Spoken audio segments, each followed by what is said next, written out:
Bà chuyên động 4 xong rồi mình xoay ởគ្នាlợi dương mà đó team dươngមួយទៀតហើយមានអ្វីផ្លែមួយទៀតមិនមែនថាផ្លែទេអានេះគ្រាន់តែជា course ដែលខ្ញុំរៀនហើយខ្ញុំគិតថាវា interesting ហើយខ្ញុំចង់យកមក share ឲ្យអ្នកទាំងអស់គ្នាឯងបានដឹងដោយសារ course នេះខ្ញុំរៀនអំពី computer science ហើយថ្ងៃនេះខ្ញុំមានអ្នកនិយាយមួយដែរមានទីមួយបញ្ញាបញ្ញានិយាយ hello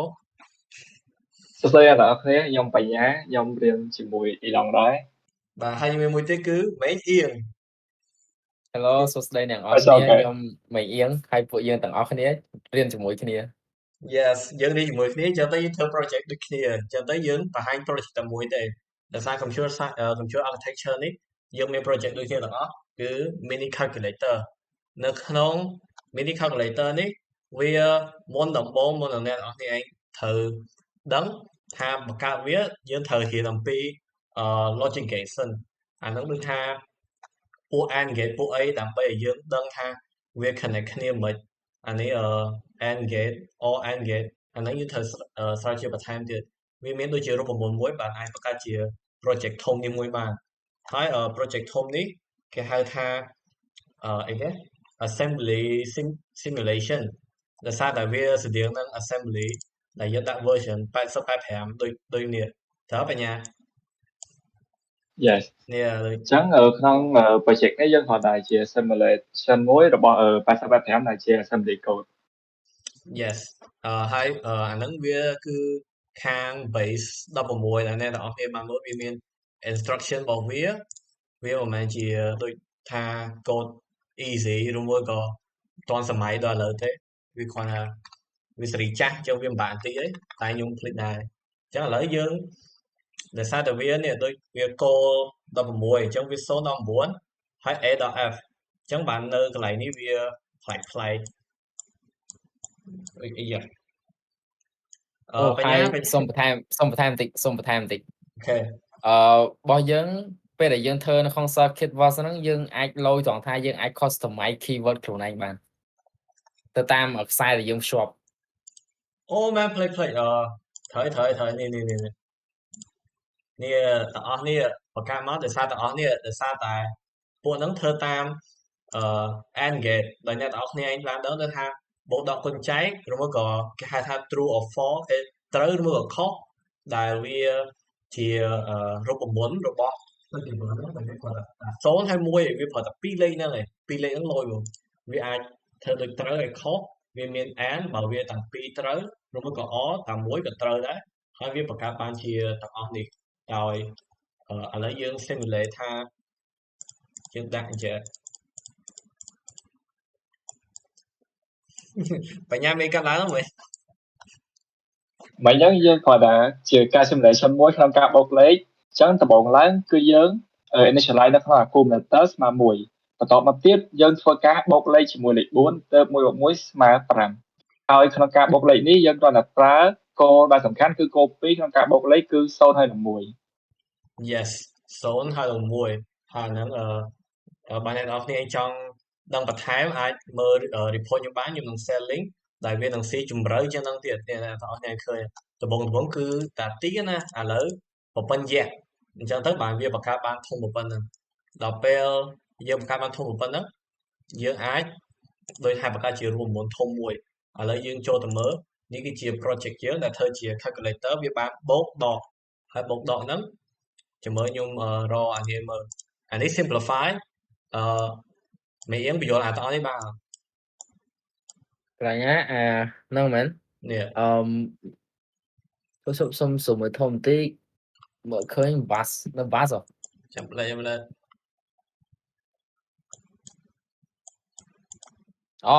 ះមែន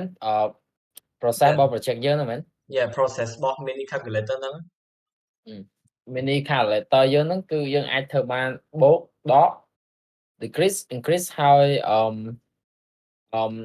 លក្ខណៈថាមួយទៀតឈ្មោះអីភ្លេចបាត់ទេប៉ុន្តែគ្រាន់តែនៅក្នុង process ហ្នឹងយើងមិនមែនធ្វើតែបូកដកហើយយើងអាចយកវាទៅធ្វើជា mini calculator ហ្នឹងបានទេគឺយើងត្រូវការកន្លែងផ្ទុក data ដែលគេហៅថា data bus ឬក៏ decoder ទៀតដោយសារតែនៅក្នុងហ្នឹងយើងយក code លក្ខណៈថាយើងយក code តិចៗដើម្បីទៅបញ្ជាវាធ្វើបូកដកអញ្ចឹងទៅយើងត្រូវមាន flow ច្រើនទៀតដូចថាយើងមាន PC សម្រាប់ count ថាតើយើងបានធ្វើ operation របស់យើងប៉ុន្មានដងហើយយើងមាន sequencer មាន clock អីទៀតដែលសម្រាប់ធ្វើដែលសម្រាប់បញ្ជាទៅលើ process របស់យើងថាវាតើគួរធ្វើអីបន្តទៀតហើយដូចក្នុងនេះអញ្ចឹងយើងមាន program counter សម្រាប់ install increment ហើយmultiplexer មកarithmetic logic unit ហ្នឹងគឺយើងអាចមើលតាមនឹងបានគឺវាមកសម្រាប់ install ដែរ increment complement shift left ហើយមិញដែលខ្ញុំនិយាយខ្វះហ្នឹងគឺយើងអាច shift វាបានទៀតនិយាយទៅអាកន្លែងទី2 arithmetic logic ហ្នឹងគឺសម្រាប់ calculate យកហ្មងហើយទី3 data register ហ្នឹងគឺថាយើងធ្វើការ register data សិនមុននឹងយើងយកវាទៅ calculate ហើយ data bus ឡង scroll ចុះក្រោមតិចហើយ data bus ហ្នឹងគឺតាក់ទងមួយ multiplexer ហ្នឹងដូចថាដូចវាជាឈ្មួញកណ្ដាលអញ្ចឹងណាព្រោះអីនៅក្នុងcomponent នីមួយៗភាគច្រើនមាន multiplexer ដូចថា multiplexer អញ្ចឹងវាលក្ខណៈឈ្មួញកណ្ដាលវាប្រាប់ទៅកាន់ component យើងមួយថាត្រូវធ្វើអីបន្ទាប់ទៀត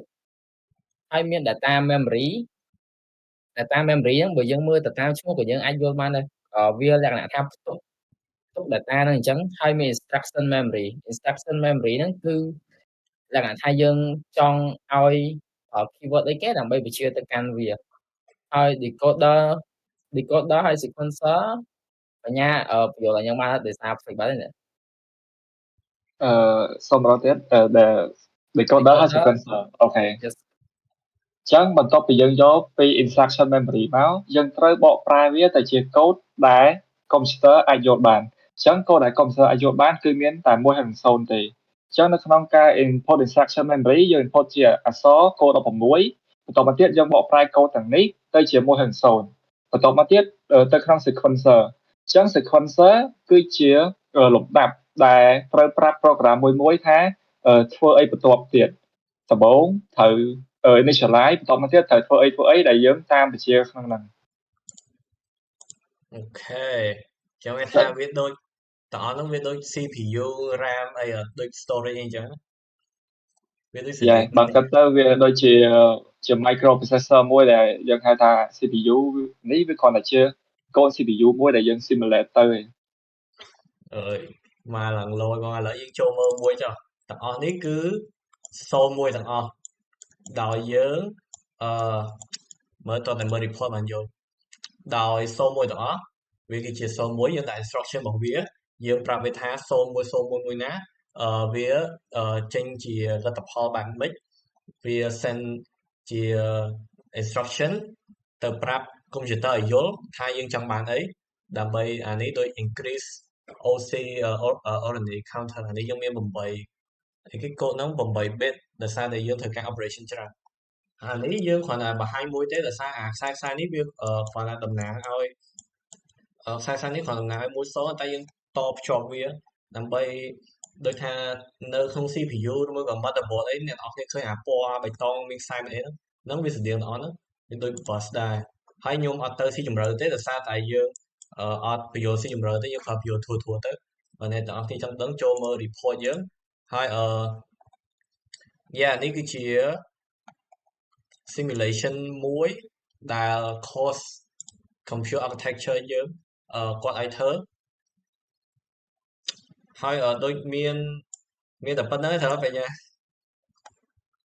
Yes ចឹងបើសិនជាមានចង់ឲ្យពួកយើងធ្វើបន្តទៅក្នុង detail នៅ component មួយ comment ឬក៏ចង់បានជាបង្រៀនជា link ផ្ទាល់ទៅមើល project ហ្នឹងអាច inbox មកពួកយើងបានចង់មានបន្ថែមពីហ្នឹងហើយមានបន្ថែមមែនបើសិនជាដល់ឆ្នាំទី2ថម2ឬក៏ថម3អត់ចេះទេ complete មើលវីដេអូនៅឲ្យចប់អាហ្នឹងវាគង់តែផ្ទុះទេតែ server អូនខ្ញុំនេះអ្នកនរគ្នាបើចង់យើងធ្វើបន្តឬមួយក៏ឲ្យនិយាយថាស៊ីជម្រៅដោយថាបង្កើតទាំងអស់នេះយើងដាក់ input វាមាន output របស់វាមានដូចខ្សែតភ្ជាប់អញ្ចឹងអាហ្នឹងតែប៉ុណ្្នឹងទេឬមួយក៏ចង់ឲ្យយើងបញ្យល់ពី instruction set នេះតែខ្ញុំមានinstruction នេះខ្ញុំនឹង send នៅក្នុង resource តែផ្សេងទៀតវាមានច្រើនចឹងខ្ញុំអត់ចូលដល់ច្រើនណាស់នេះទេអានេះគាត់ជាលទ្ធផលហើយ instruction នេះខ្ញុំset ស្រាប់ហ្មងខ្ញុំអត់ធ្វើថ្មីទេអានឹងវាទៅ assembly code វាត្រូវគិតតាមទាំងអស់នេះដែរវាគិតតាម instruction នេះហើយបើវាចេញជា operation អស់នេះហើយពេលយើងចុចទៅវាធ្វើបានម្ដងមួយទេតែយើងឃើញលទ្ធផលវានៅក្នុងក្រៅនេះអានេះក៏វាជាលទ្ធផលតែវាគ្រាន់តែមានបូកដកចូលគ្នាហ្នឹងគឺជាលទ្ធផលរបស់any calculator simulation of assembly code 85ចឹងវីដេអូយើងមានប៉ុណ្្នឹងទេ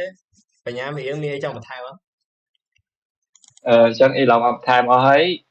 see you next video Yeah see you bye bye bye bye